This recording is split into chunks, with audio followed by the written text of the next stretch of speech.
Thank you, and thanks for coming to our talk. We'll talk about running Apache Kafka on Kubernetes with Strimzi at scale. Maybe we are actually not at scale anymore, but at large scale, but we'll come into the numbers when we are getting into the presentation.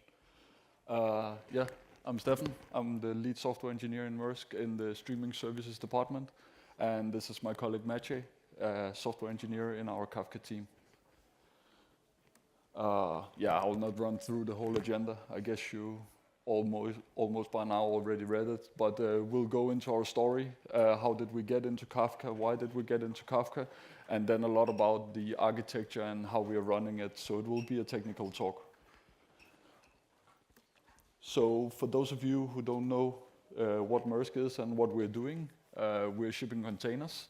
But as part of our 2030 strategy, we're no longer only shipping containers on ships anymore. We're also having planes, we're also having warehouses, we're also having trucks. We're basically a full integrated logistics company. And this puts some demand on technology, and this is why we're here. Basically, Maersk technology has changed quite a lot over the past few years, and we're building up a lot of internal capabilities to provide a full integrated logistics experience for our customers. A little bit about our backstory. So we have two different phases. We are in phase 2 now, or maybe it's phase 2 of this part of the journey. So the first part was a lot about moving from batch to event-driven, at least from a data perspective. We wanted quick results to get the trust of the business. So that's why we chose PaaS and SaaS services to accommodate for this, to get a quick result, and also the pay-as-you-go service in most of these SaaS services favored that it was cheaper to run it that way in the beginning. Quite quickly, we saw a rapid increase in adoption at our platforms, and we wanted to home source all our tools. So basically, now we are in an open source journey where most of our internal platform engineering tools are running on self-hosted environments, and this is also to build up internal capabilities and be able to react faster on incidents. So basically, we are trying to benefit from the economical at scale by having all the teams internally in Maersk and also helping each other when there's incidents. So let's look a little on our technology backbone in Maersk from a platform engineering perspective. This is of course not all technologies that we're using in Maersk, but this is in our part of Maersk. The department we are in has the aim to build the backbone technology for Maersk. So basically, the people we are talking to are other engineers in Maersk. So we're building the foundation for all the application teams to build on top, providing platforms with high SLA and SLO. This is a bird's eye view of the platforms we're using in a onion layer model, so to speak, based on awareness. So basically, the circle you're in, for instance, Strimzi down in the corner where we are, is aware of all the applications in the same layer, but it's also aware of the applications in the layers further inside the onion. Some examples of the different platforms we have is the one in the middle. It's called Perpetual. This is the Kubernetes logo. It's because it's basically a managed Kubernetes service on top of AKS. And then we're also having our observability platform called Pensive, which is based on Mimir, Tempo, Loki, Prometheus, and Grafana, so basically the full stack. And then we also have our team called Retina, which is based on Strimzi and soon to be Apache Flink. So to provide the best possible experience for all our developers in Maersk, which is our goal, we have created this new DevX vision strategy. And no, DevX is not equal to platform engineering, but in order to adopt platform engineering, it's a good idea to have a good DevX experience. It's layered into these 4 different layers from an hardware and architectural perspective. So the bottom layer is the infrastructure resources, which is focusing on cloud landing zones, networking, and security. On top of that, we have built a lot of different shared services, where ours is one of them. But we also have the API gateway, we have databases, we have a shared team services for authenticating against the platforms, and we also have shared vaults. On top of that, we have the service orchestration layer, and this is basically an open API spec defining how to interact with all our platforms. So recently, we have developed this open API spec to make sure that we have a unified way of communicating with all our platforms. So if you want to order a database, if you want to order a Kafka topic, basically anything of those technologies that you saw before. All our platforms are currently now implementing this API, and this will enable us to create a better DevX experience and create a developer platform UI on top where you can basically just click and collect and order any type of service throughout our platforms.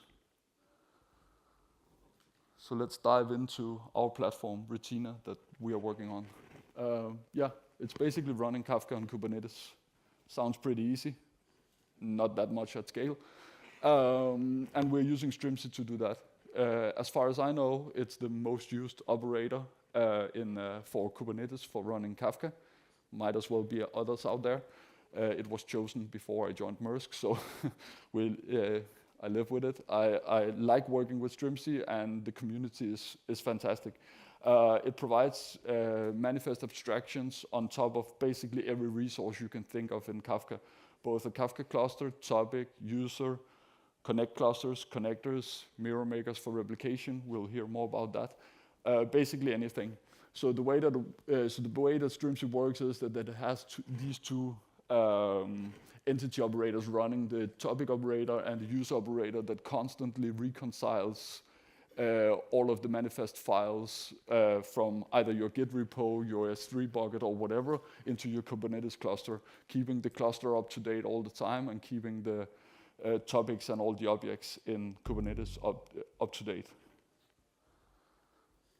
So, at least in our vision, if you're using open source, you should also contribute back to open source to make sure that it keeps alive and keeps evolving. And these are links to some of the pull requests that we have been doing over the past years to Strimzi. One example is the dashboard over here. This is our internal version of the dashboard, but there is a similar one. So if you pull the newest version of Strimzi, you will have metrics on all of your certificates running in your clusters, and there will be a dashboard like that will show expiration of certificates. So you can constantly keep track of your certificates and get alerts for your certificates in your Strimzi clusters. And to you, Maciej. Yes, now let's talk a little bit of the architecture of the whole solution. So basically, the user journey right now starts with like a GitOps style request. When you would request, like, let's say, a topic or a user, or maybe a connector. Yes, we take this request and we validate it against like well-known resource, and also we check if you have if you can actually do it, like if you are authenticated and so on. And then we transform this request into actually a valid Kubernetes manifest, and then we deploy it in the cluster. As you can see, we are using FluxCD for all the GitOps operations, and all the clusters are deployed using FluxCD. This is just one Kafka cluster deployed in 2 Kubernetes clusters, as you can see, in a geo-redundant fashion. But you have to know that we are running like multiple of those kind of setups in the wild. Yes. So basically, when that this is a geo-replicated fashion, geo-replicated setup, meaning that we are replicating the messages and all the topics from one region to another, and other way around as well. So if the one region goes down, we still have a second region. But also, the Strimzi is a component which is also zone aware. So basically, we are running at least 3 brokers always. This is the smallest cluster you can ever get, just because we want to run in 3 zones, meaning then each broker would go to one zone, and if any of the zones goes down, then we still have like 2 more. And then when we are actually creating a topic and it has some replication, let's say that replication factor might be 3, then it will also be zone aware, so it will go to different zones. Yes. We store all the data in Azure disks. There might be multiple disks attached to a single broker, which leads to also a lot of problems, especially in terms of balancing of the cluster, yes, because you have to know that all this data has to reside somewhere, yes.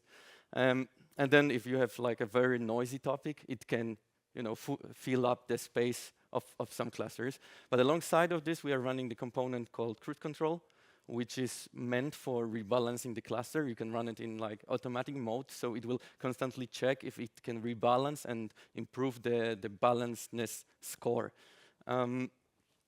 Also, like, at least in Azure, there is this feature called like live disk scaling. So basically, you can scale the disk without detaching it from the pod, which is very useful also in our case because we deal with a lot of data, and some of the patterns, how people use our platform are a little bit unpredictable. We don't know if, because this is a self-service, we don't control it, like in a way that we don't have to allow people to use it. Then one day somebody can come and just start producing like quite a lot, yes? And then we have some troubles. We use like producer quotas to limit those cases. Basically, like we say, you can maximally produce X amount of data per second, but then also like if you will reach out to us, we can increase it. Yes, this is one part of the platform which is maybe not self-service. So when you actually create the topic and then you try to consume from it, you need a user. So you create a user and we ship your credentials to our shared vault. Which is also managed by other team, and everybody, like every application, Maersk has a subspace in this vault. So we have, for example, write-only access to our like tenant vaults, and they have read-only access for this specific path. So that's how we distribute credentials and maybe some certificates as well. And then if you maybe want to connect like some external system, like a database, we also provide like a connector as a service. So basically you would specify the configuration for the connector and we'll deploy it and maintain it for you. So you don't have to worry about like how the data from Kafka will go to your database and what you will do later. Yes?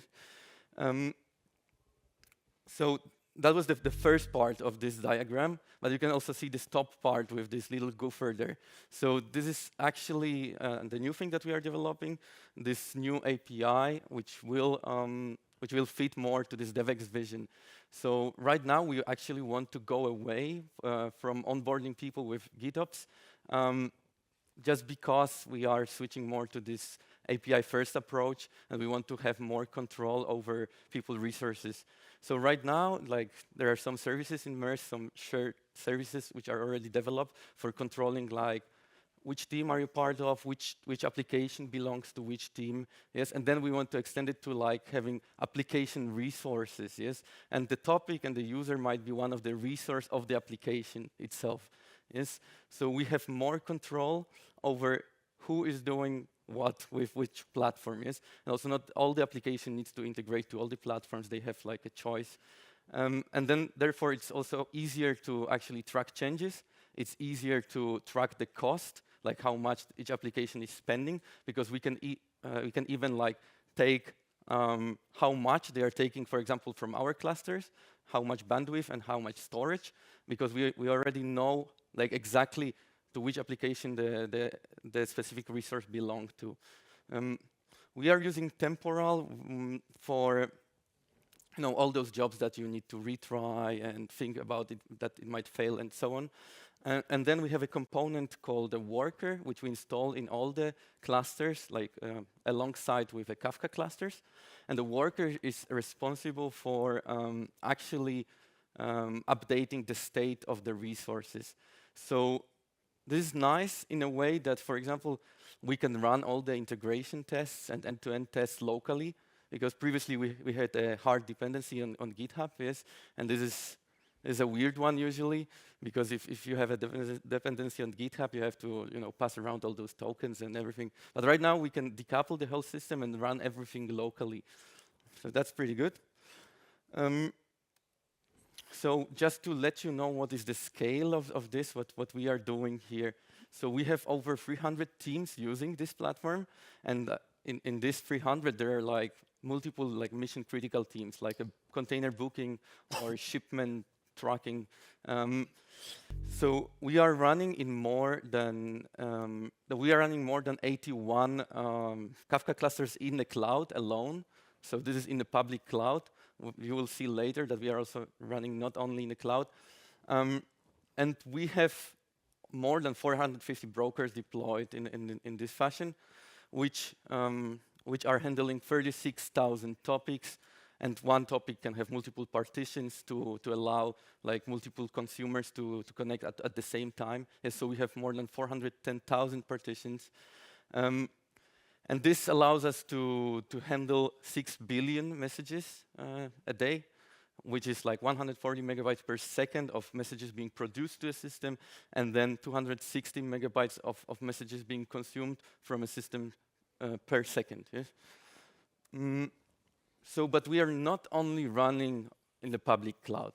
We are also running on-prem and on the edge. So let's start with on-prem. On-prem is mostly for our legacy applications. There are some applications in Maersk which are actually pretty old. I know that you all know this story, but we also have to allow them to use this platform, yes? And for this, we have this on-prem deployment. This followed the same like onboarding procedure. Like the old one would be just creating a PR in this repo for like a GitOps reconciliation. But it is a little bit different, yes, because here we are running in 2 data centers, and we are running like a stretched setup. So a couple of brokers are in one data center, and a couple of brokers are in the second data centers. And this we can do it just because those data centers are not too far from each other, yes.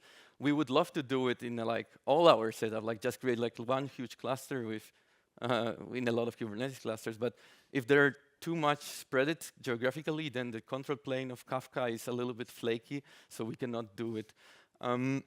So one interesting thing is that there are applications running on-prem which are producing and consuming from the cluster on-prem, but there are also those applications which needs to actually, for example, produce on-prem but consume in the cloud, yes? Like this on-prem, we are running this very hermetic environment, have a lot of firewalls, a lot of, like it's not easily accessible. So therefore, we came up with this solution that we can have our shared cluster in the cloud and then just do the same like we are doing bi-directional replication from and to the cloud from on-prem. And therefore, we allow the legacy application to actually consume the data from newer cloud applications and the other way around as well. So you can see that the scale is a little bit lower on-prem because, as I said, nobody new would onboard on-prem because we kind of like have this huge cloud shift that we encourage our tenants to use cloud more, but we have some. Another use case which we have is running Kafka on the edge. And what the edge means for us is mostly the terminals. So we are running in, I think, 37 terminals in 17 different geographical locations, for example, like LA, Gothenburg, Barcelona, and more. Yes, you can see it on this Grafana dashboard. Those are our like edge deployments. And this is mostly used for things which are actually happening in the terminal, like crane operations, like maybe some container scheduling system in the terminal. But then we also connected sometimes to our shared deployment. So if you need some data from the terminal, like, we can replicate it back to the shared cluster. The scale is even lower in terms of like there's not a lot of messages on the edge, but this is actually really, really important for the operations of the terminal. And in the future, we hope we'll also go maybe to the ships itself, because they also sometimes need the Kafka capabilities, and right now, some of the ships, and in the future, I think all of the ships will have Starlink deployed, so it's a little bit easier to integrate this. I will just briefly talk about how we observe and monitor this kind of system. As I said, like we are running all those environments, but we just want to have like a single pane of view. Whenever it's an edge cluster or cloud cluster or on-prem, we have this single pane. Everything is aggregated in like couple of dashboards, yes. So you don't need to check a health of one single cluster, because then you would have a headache checking like 100 clusters. Yeah? It's just there in one single for example, dashboard here, when you can check the health just looking by it. If anything is red, that means that probably something is wrong. Except of this one dashboard, there is a lot of red here, but it's all right. So this bottom dashboard is, for example, for observing Strimzi resources. As you can see, for example, here we have like more than 33,000 Strimzi resources, and those are the only ones created by Strimzi, yes, in all the clusters. Yes. So we are also having these synthetic health checks, basically for all the clusters we deploy, whether it's on the edge, on-prem, or in the cloud. We run the application alongside with it, which will constantly produce the messages and consume the messages. And yeah, we can observe that, for example, we want to consume from region A, and we can see, for example, the latency, but also then we can replicate it to another region and check if the multi-region setup is also working. So then we can consume it from another region. So, and then, as we have this observability team, which installs like these nice Grafana agents in all the clusters and so on, we can observe like if we have this message on each stage of this chain, and then we can deduct if the system is healthy or not. Yes, this is like a base case. We run it for like a plain producer and consumers, meaning people running without schema, which is not something which we encourage. And also we run it for like consumers and producer with schema to also test the schema registry compatibility, connectivity, sorry. Yeah, and we also like have pretty nice alerting system built on top of it. We used to have a lot of problems with alerting because the scale is quite large. Like we are running in all of those clusters, yes. And then we realized that we need something to actually check how flaky the alerts are. So we came up with this also Grafana dashboards, which shows you like how many times it is pending and it goes down and so on. And then we tweak the alerts, and we also change the queries and try to bring the stability there. And right now it feels like it's very good actually, because we don't get a lot of alerts, and if we do, they're always like correct. Yes. And then one thing which we have out of it is also this dashboard, which shows you like, let's say you want to say like last 15 minutes, it shows you like alerts per clusters. Yes. So you can maybe correlate, maybe something happened in like multiple geographical locations, or maybe it happened because, I don't know, we rolled out the upgrade for like Strimzi in 2 places. It's quite nice. So we try to actually maintain 99.99% of SLO, and so far this year we are way ahead the schedule. Like we didn't have any downtime actually. So also we do have this all the alerts and dashboards like written as a code. We version them and we go from there. We try to not do like any manual changes in Grafana or anything like this. So everybody's on the same page. All right, back to you, Steffen. Yes. So this was a lot about our Kafka platform in general, but this is not the only thing that we're running. We have built a lot of tools on top of our Kafka platform to make sure there is as much visibility into the Kafka platform as possible. I mean, all our tenants, the 300 teams, cannot log into our Kafka platforms and view the messages. I mean, they would probably not know where to find the messages. In our previous SaaS service, we did have a lot of requests to get in and view the messages on the topics. Unfortunately, the control plane there only was allowed to do that if you had full admin access. And we are not giving full admin access to our Kafka clusters for 4,500 developers, that's for sure. So this was one of the first things we wanted to build for our new platform. So yeah, it's called Retina Manager. It's a single pane view into all of our Kafka clusters. You can see the list of clusters over there by a display name. It's not the real Kubernetes name. And it basically provides all the visibility into the platform. And now you might think, can anyone else look into my Kafka cluster? This is my Kafka cluster. Yeah, it's a read-only mode. It's running in with few exceptions. You can also go into each topic and you can view the messages.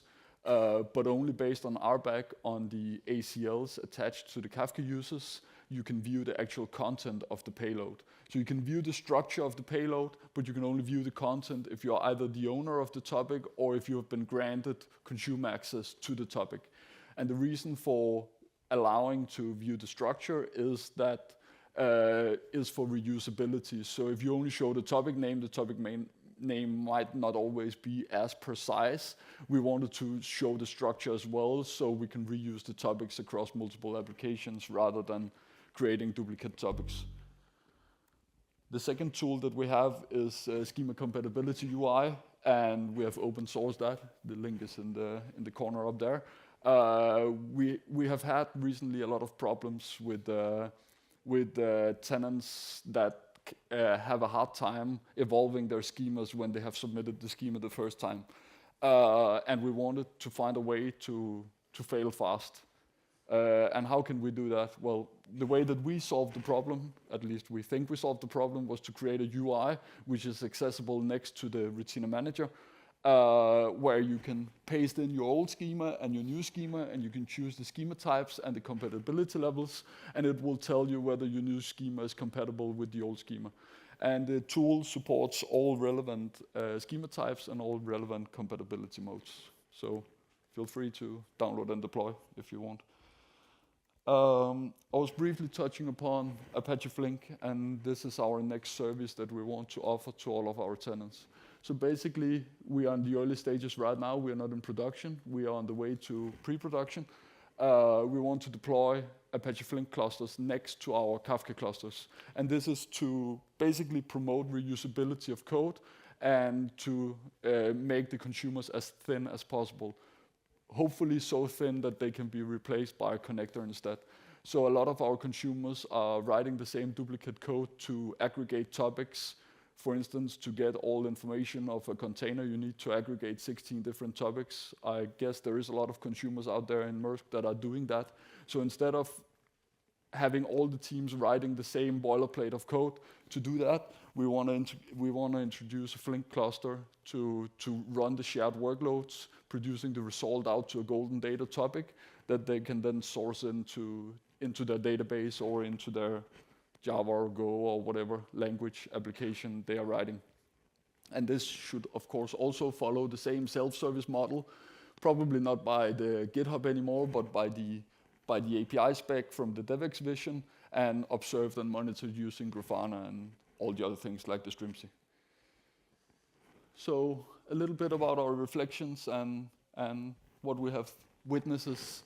As mentioned, we came from a SaaS service into this open source self-hosted solution, and one conclusion is at least migrating is hard in Kafka because you don't want to have any downtime. So you want to make sure that the consumers and producers can keep running. They don't care if they're running on a SaaS service or they're running on a self-hosted. They just want to run out there. We cannot keep the business out of order. As Maciej mentioned, booking is running on our platform. So basically, in these scenarios, we have utilized a lot of mirror makers and created a plan of migrating. So we would set up a mirror maker for a topic first, then we would migrate the consumer to the new platform because then they can consume from the mirror maker topic. And then when all the consumers are migrated, we track that using Grafana dashboards, how many consumers that are left. We can then migrate the producer to the new platform. And that has been going on for 6 or 7 months. We're almost there to shut down the SaaS service. And another reflection is the more clusters you get, especially Edge and OnPrem, the more problems you have. It's definitely not the same. It's definitely not the same running Kafka in Kubernetes in a public cloud as it is running it in a terminal in LA where it's running on bare metal, and the same goes for the on-prem that we are running as well. At least in our scenario, it might not be the case in all scenarios, but we have seen a significant save run in terms of money running our Kafka platform managed instead of using the SaaS service. And this is including all the extra clusters we have, the on-prem, the edge clusters, and the much higher adoption rate we have on our managed platform than we had in our SaaS service. Finally, good observability is a key to run a stable environment and a stable managed platform. and it also helps you with good metrics and good dashboards if something goes wrong. All right. I guess we have some time for questions.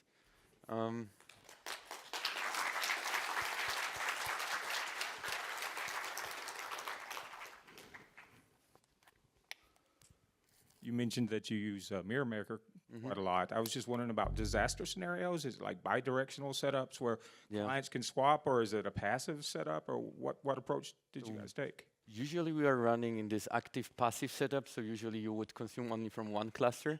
But we replicate all the messages to another cluster when we add some prefix to the topic. And then if something goes down, like the cluster goes down, we swap the Bootstrap server URL to the other cluster, and then you would start consuming from there, but also producing to this other cluster, yes? And if this one comes up again at some point, the messages will be replicated back again, yes? So that's how we run it. It is working. It is not super smooth, but we are getting there. Basically, we have a Akamai gateway running in front, detecting if the primary cluster goes down and switches the Bootstrap to the secondary. That being said, there is a reason why Confluent is not running geo-replicated clusters in their setup. Even though you pay all the money you have, you cannot get a geo-replicated cluster, Kafka cluster in Confluent, and that's because it's hard. Yeah. And maybe one more thing you have to think about is that the user, for example, the user credentials, they have to be the same in both clusters. So you actually have to synchronize them as well, yes, because otherwise you couldn't connect. And certificates rolling at the same time.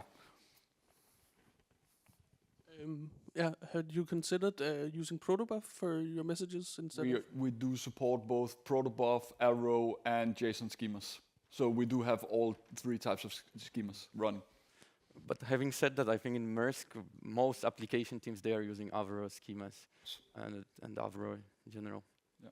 So it sounds like you have many Kafka clusters, probably per domain that in the company, the way I understand. What happens if you have a different domain trying to consume from one cluster? So let's say there will be 5 different domains wanting to consume. How do you distribute credentials? What kind of auth flows you use? And so one thing we didn't touch upon is that we have this topology of shared and dedicated clusters, and that's why we have so many clusters running. So if your business domain is large enough or critical enough, you can get an internal called dedicated Kafka cluster, but this is only for internal routing messages. So basically, if any of the messages should be used for business-wide usage, you are obliged to publish your message from your dedicated clusters up to the shared cluster. On the dedicated clusters, they can run without schemas. We basically don't care what they're doing, but we're enforcing schema registry on the shared cluster. So basically, any business critical events that goes across organizations needs to go to the shared cluster. But in a shared cluster, how do I request access to the data? Through the new DevX API or the GitHub approach.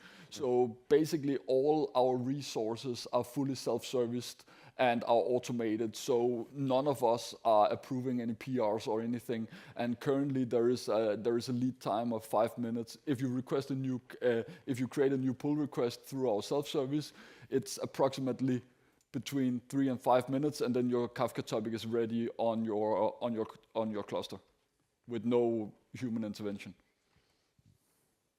One more question.